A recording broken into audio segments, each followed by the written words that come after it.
Hello and welcome to HanaMate. In this video I want to show you how I created this mini junk journal. So I have blast creating these small journals.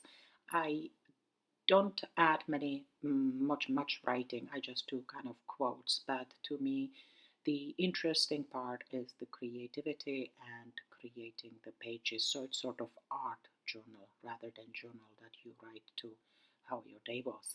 So I already made one side, right? I already created one side.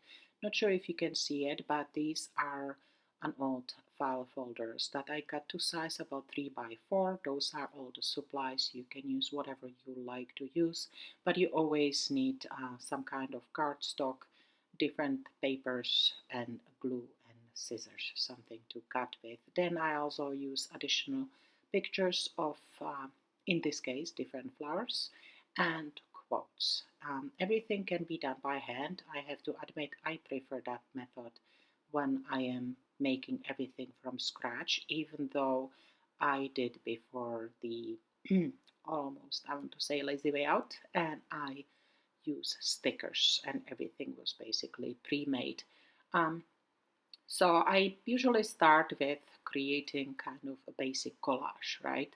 And it could be any type, it could be organized, disorganized, matching colors, mismatching colors, whatever you like. I try to have fun with it. I sometimes lay the paper down and I think about it for a bit. I think I have sort of my favorite methods, which would be, I guess, filling the whole page with different strips. I either do horizontally or vertically. I do maybe 3, 4, or I do 4 squares, each of them kind of in one corner, or I start from the middle and I do about 4, 6, 8, 12 squares, whatever. I think the important thing is to have plenty of supplies, which, as you can see, I am using old art books that were almost discarded and they were only half used and we had them at home for a while, or I often grab them in thrift stores. They are usually under $2 and it's tons of material to use. Some of them have very nice patterns and designs and images, and sometimes it's shame to cut them because it just seems like waste, but I do enjoy working with them. I do love what's being created, and the more interesting pattern, the better. That said, if you have your own art projects, say painting that you don't really like, you can always use it as a base for your junk journal page. You can either use the whole piece or you can cut it in or tear it into small parts, strips or squares or even circles. So basically I love junk journaling because you can do anything you want. You have your own space, your own creative mind, and your own process and techniques, what you do. And the final product, I think, is not as important because I kind of appreciate more the creative side of it and the little escape it gives me. But if you are creating junk journals with a goal to give it to somebody, it's always pretty cool if you can combine it with patterns, images, or colors that the person will appreciate, right? If you know the person at least partially or well. So, anyhow, I hope that you can follow what I'm doing with my hands. I'm just basically trying to share some tips, but I do think it's pretty straightforward. You can use any type of glue. I am now using more liquid glue with a brush. Important thing is to do very thin layer.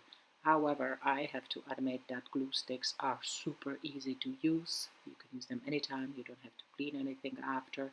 I really truly dislike the plastic on it, the one-time um, glue stick use. I really dislike that, but I do have to admit they're super convenient. Um, as I mentioned, liquid glue is fantastic. There are tons of different glues. I used to be careful with using acid-free adhesives when I did scrapbooking because I didn't want the pictures to be damaged.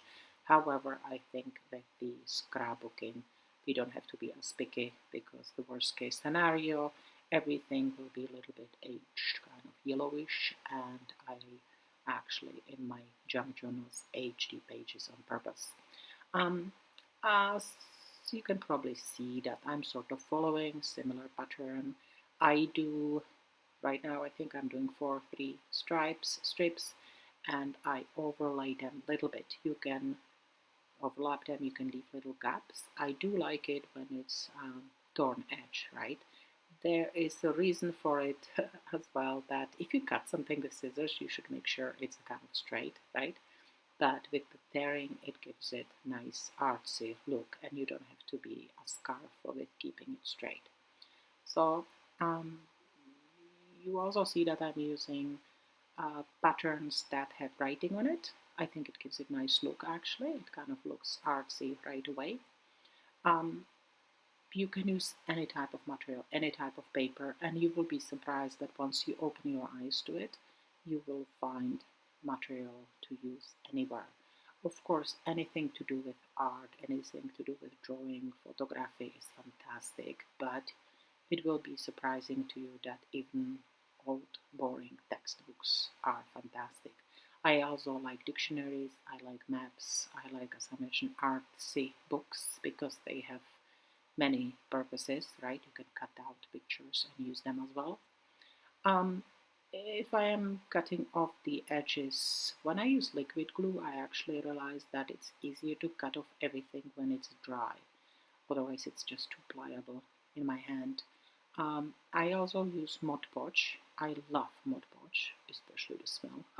No, I love it for the material and how quickly, for the quality of it and how quickly it dries, and the finish it creates. So Mod Podge is basically glue and varnish in one, and that could be possibly one downfall, that if you are finishing with Mod Podge, it is like a varnish on the top. So if you want to write on it or use any type of design, you have to use permanent marker or stays on, like inking stamp that is permanent. So just something to remember. Right now I'm just picking from my stash of different flowers. I believe that was a book for kids about flowers. I cut out whatever I could. I always leave little tiny bit of edge, maybe even less than 1/8 of inch. And then I am just playing where to place it, and eventually I will tape it down. I am also keeping in my mind the fact that I want to add quotes, and I know what size my quotes are. So I do have a book of stickers with different quotes, and I will eventually attach them on. So I'm just making sure there's plenty of room. You are seeing me flipping the pages around, and the reason for it is that I know I will have binding on one side, right? So one side of this picture, left or right, will have 3 holes in it, and that's where the rings will go, the rings that will be like the binder rings. So I'm just making sure that I will not cut through the flowers really, or the quote. So on both sides of the page I am attaching the pictures of the flowers to the same side. So one side will be um, empty and available for the rings. It's not really a big deal, but you will learn eventually, after you make a few mistakes, that it is better that way. What else do I share? So as you can see, there's so much room for creativity.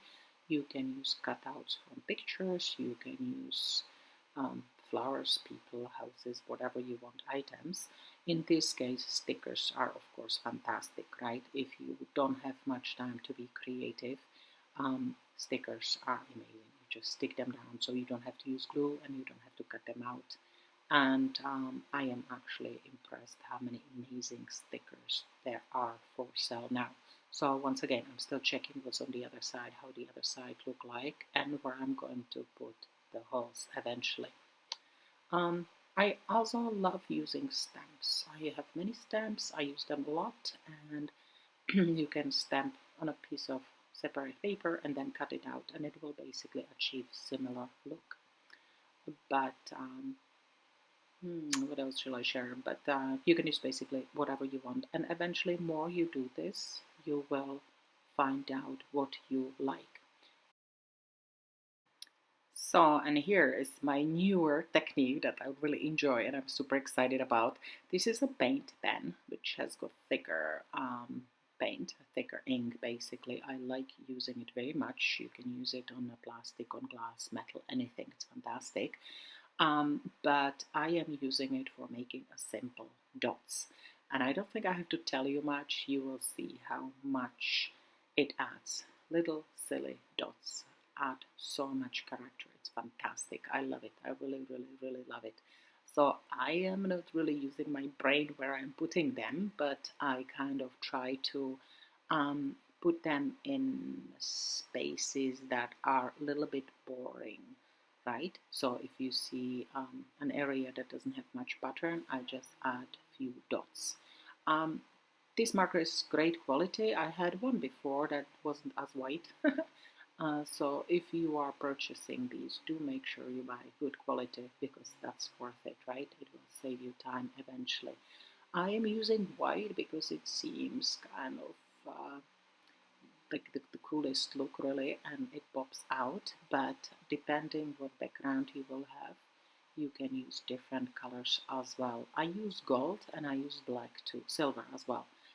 But the white one is still my favorite. There is something very cheerful about the, I guess, polka dots. It's really interesting. I love it a lot and I am certainly using it on many of my pages. The truth is that you can kind of get carried away and use too much of it, right? So just be careful. But if you want to get a little more creative and explore dotting, enjoy it. It's very satisfying. Do you see the difference now? Maybe you can go back a few seconds and see how kind of boring it was before. So yes, the little dots definitely add a lot. So the next step is to add quotes. I do think that quotes add a little bit of focal point and basically almost tie up the purpose of the junk journal or the page itself. I do like very short, down to the point quotes.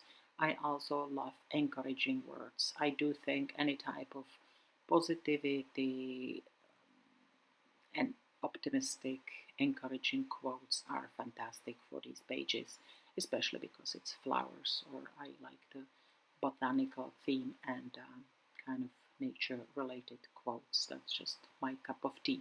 So either you can write your own quotes and print them out on any type of paper that you like and cut them out and glue them down. You can cut them out from old books. You can do always a collage of different lettering, or you can simply get stickers. So in this case, because I'm going to do a little workshop, I did buy these small stickers with different encouraging words, and I have to admit I was quite happy how fast the process was, how quickly it worked. That said, the words may not always be what you would use, right, if you made it yourself. And because I did so much dotting on one side, I couldn't resist and I had to flip it and do more dots on this side as well. Um, I, as I mentioned, it's very enjoyable, it's very addictive. There are few different kind of finishing touches you can do. You can always use stamping. You can just use edging with markers, different colors.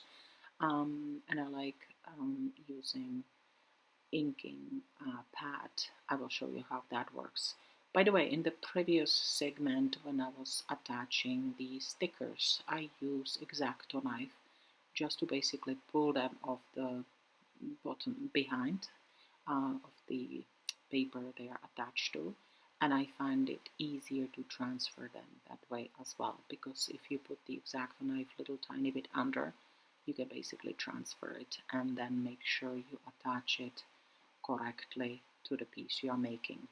I am pretty sure that actually tweezers came with the quotes, so some people prefer to use tweezers. I stick with X-Acto knife. So I think you can see again how much these little dots added, how much interest they added. I'm quite happy. Just always make sure that you let them dry before you do the another step, right? And here is the final and the most satisfying touch. Actually, making holes will be the last one, but this is when I was talking about aging the edges. So I am basically making the edges dirty.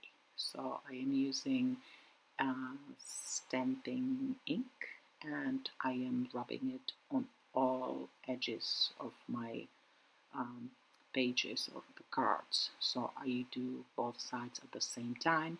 The important part is to have my fingers in the middle and not mess up too much, not add too much, not add just a little, but basically wrap the ink on both sides somewhat equally. So just imagine that if these pages were old, they will be kind of aged, right? With oxygen and other elements, possibly wetness and dirt, will make the edges dirty. So that's what I'm doing. I think you can already see on the left side is what I finished, and on the right side pages I didn't do, and I just love anything black and dark and the edging because it everything pops out. It kind of ties it all together. I have a kitchen paper towels on my desk and I let everything dry before I put it together. It's another important step. You don't want to mess up the final stage. And here is my little junk journal. So I made this one. I basically made the holes and I put little 3 rings with a little spine as the binding, and I am very pleased. It's nice and stable and kind of durable. It's also easy to open the ring and add more pages if I want to, or some kind of dangling embellishment tassel or something like that. I do like to put an elastic on the middle ring and then basically tie it. You can also use ribbons, right, or some kind of lace. It kind of holds it together nicely and I think it looks great. If you like my ideas, feel free to follow me on Instagram, Facebook, or subscribe to this channel. Thank you for watching, Hanamate.